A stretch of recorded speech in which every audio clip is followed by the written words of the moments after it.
exciting. Yes. Wendy, So go ahead. Well, I think, first off, we met 2 years ago, and as we know, I think one of the things we're trying to figure out is how to deal with the pace of how things are moving in the world, and how to enjoy it. So tell us what you think's really changed in the last couple of years, or what we should know about. Well, as we all know, in a year and a half in this business of innovation, it literally has been sort of exponential. Just to give you a rough idea, about 2 or 3 years ago when I have these search engines out there to get information about all these areas, I used to get about 30 to 40 results every day. Now I'm getting over 200. So the areas are all very, very exciting. You'll hear a lot more about these areas in the future. But I thought I'd just give you a quick update on what's happening. One is on the decision of precision medicine. You know that President Obama has now come forward with the initiative. And CRISPR-Cas has been in the news a lot, even in the mainstream media. So the controversy, and you'll hear a lot more about this in the ensuing 2 days, but about CRISPR-Cas and gene editing in general. Are we going to have designer babies in the future? And as pediatricians, are you going to have to make recommendations for children? So that's going to be an important area. 3D printing, some of you were at the workshop yesterday.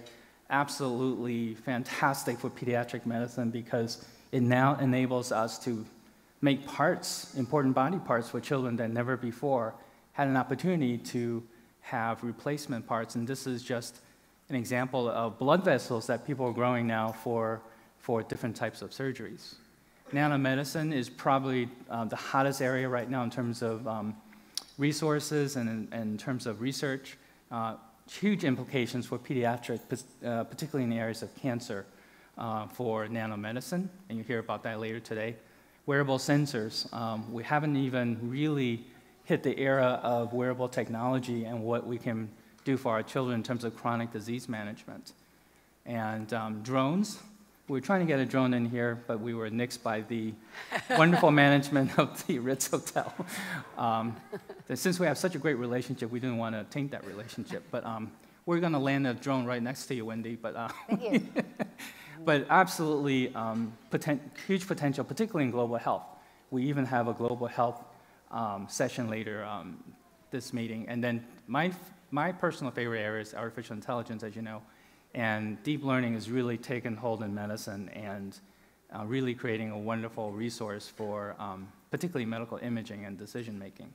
So quickly in the last year and a half, been an exponential increase in everything that's available and convergence of all of these areas. It's interesting that no longer can you just afford to know one or two of these areas. You kind of have to be conversant at least and knowledgeable in all of these areas. So it's tough for pediatric subspecialists, but I know your favorite topic is really the human element of medicine, which I so deeply appreciate. So I always get asked, what do you think is the best technology of all time? And I always say it's a stethoscope because it really gets you close to your patients. And even if you're not listening to your patients, it gives you an excuse to hug your patients. And as you know, patients are totally our life sustenance in what we do. So I think the best technology of all time is the stethoscope. All right.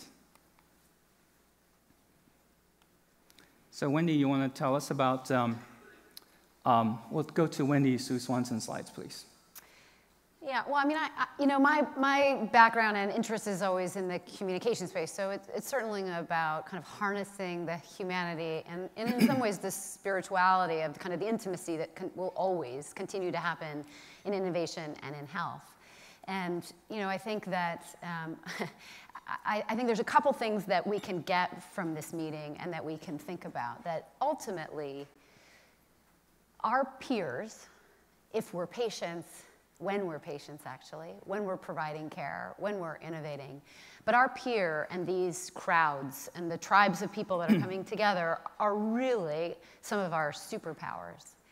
And that when we hone our listening, when we come to meetings with like-minded, impatient, passionate people, this is when we kind of fill up the tank that can be so frustrating in our kind of home institutions. And I don't know if you can pull up that first slide that I've got. Can you pull that up? Never fails at a tech meeting or meeting that we have problems with. Let me know if you can pull them up, or pull it up if you find it. But ultimately, this has been going on for a really long time. We're tasked with exactly the same thing that we were tasked with, hundreds of years ago. And I really love a quote that I was going to share with you that I'll ad-lib as best I can. If we can find it, I'll tweet it out. But it's ultimately from John Morgan, who founded the University of Pennsylvania School of Medicine. And in the doctrine at which he was founding the medical school and really determining how is it that we'll nurture and train those with expertise, and how will we nurture and train those to partner and reduce suffering. He ultimately said you're tasked to learn a set of skills and have a set of tools, and then you're ultimately tasked to disseminate your knowledge. And historically, I think paternalistically, we've thought of disseminating our knowledge from care team or from provider or physician to patient. And right now we're in a huge amount of upheaval where we ultimately can learn from our profound wisdom of patients, from the maker movement, if you can go to the next slide, I'll show you this John Morgan quote, actually. Can you advance it? And we'll go back. There we are. So you'll be in a condition to practice the healing arts with skill and reputation, and to transmit your knowledge and the benefits thereof to a succession of others. And he wrote that in the Discourse of the Institute of Medical Education in 1765.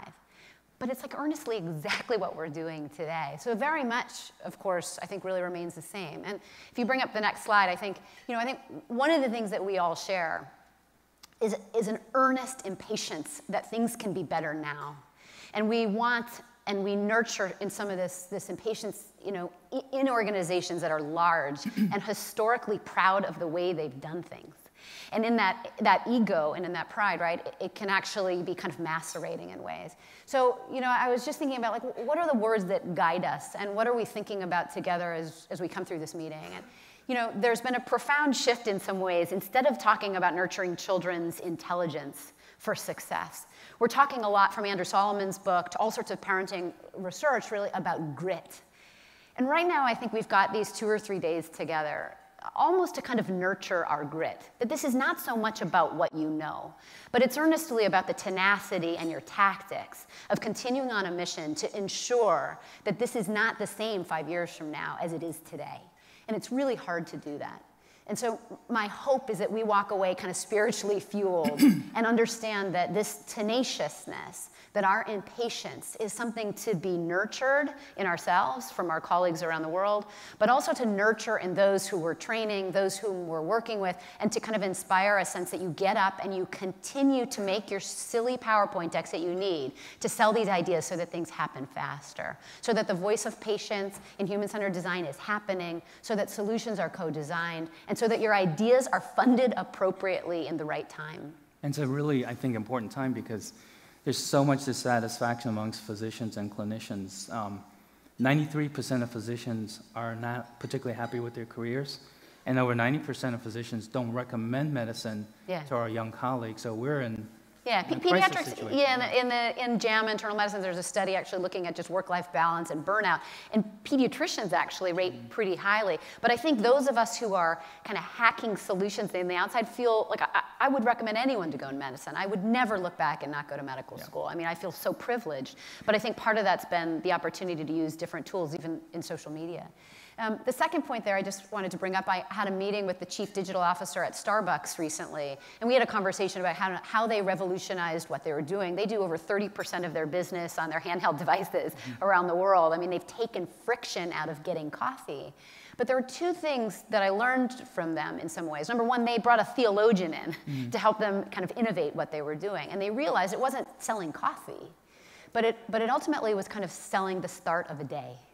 Like, why would you pay $5 for a coffee? But you might pay $5 to feel like you've really started your day in a way and in a place of control. And the other thing he said to me that I have not forgotten and I think about constantly when I'm trying to kind of vet and prioritize in digital health in a children's hospital is when they asked their clients who came into Starbucks what they wanted, they said they wanted to be known. They just wanted to be known. Like, imagine if when you walked into any healthcare experience, you felt known. Someone looked you in the eye, someone read your chart, someone understood the people that you leverage and use to make decisions. I think we feel that way as providers as well. We'd really like to be known with the way that we want to practice, the way we want to share ideas, and the way we want to learn. So as we move into, I think, a time of profound transparency, which we'll talk about on the next panel, we think more carefully about managing populations, scaling expertise, funneling knowledge and listening, I think we'll ultimately come back to the reality that this will always be about the profound connection to feeling known, to knowing our own data, feeling a sense of control, having a spectrum where patients and families, researchers and inventors can actually kind of move the needle on how much privacy they want to have, how much they're willing to share, and in a very nimble way. I mean, your quote from yesterday about how long, how long to kind of take and get research subjects in the old way versus the new way with what Apple's doing, or Research Kit in that way. Yeah, we talked about the Apple Research Kit.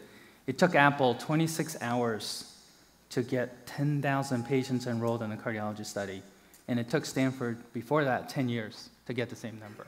Yeah. 10 years to 26 hours. That's the world we live in now. So. Yeah, and I think we're so interdigitated and connected. There's a researcher, there's a pediatric urologist who's just spun out a new design of surgical training, right? Which medicine has particularly been an apprenticeship in general. I mean, we're kind of revolutionizing medical education in ways now. But what he's done is he took the model of Amazon, the Turks, where you can kind of ask a question, right? Ask the tribe. Turks are kind of the team of people you can go out into the world and get responses really quickly. And took really like the Da Vinci robot and said, wait, we've got all these trainees. We have a really rigorous, time-consuming, and expensive process to train surgical residents. And he said, what if the crowd went out and watched videos of surgeons practicing and performing robotic surgery and detailed what was their finesse? How comfortable were they? How did they use and mobilize and move tissue? And in 3 separate studies, this was just recently published in JAMA Surgery, they found actually that the crowd was just as good as the expert surgeons in detailing how a resident was doing in their training. Cost efficient, 1,000 responses within minutes. And all of a sudden, right, we can potentially get real-time response so that we know when we're succeeding. And ultimately, we can be better and more precise when we're not. Yeah. So, I think our big challenge is to feel great about our grit, to come through these days with a notebook full of new ideas, and to go home knowing that even when this doesn't work and when our ideas are not heard, right, we have the potential to kind of keep fighting for our failures and for the success. Yeah, I always tell my summer interns, the next 25 years in our pediatric medicine world is going to be by far the most exciting ever. So I think we're in a very good position. And I have one more slide. Yep. And then so this is a quote that I kind of stumbled upon. A CEO was walking around the hospital in an IHI report. And I love this. I mean, I think we think about experience mapping, kind of what is the journey that patients and families have today? What is the journey that researchers have? What is the journey that we as kind of entrepreneurs or executives are having? But earnestly, if you go through your organization, or you go through your clinic, or you go through your research lab, or you go through your startup, what rules are people breaking? What tools are they using that they're not supposed to be? But what rules are people breaking to do what's best for patients?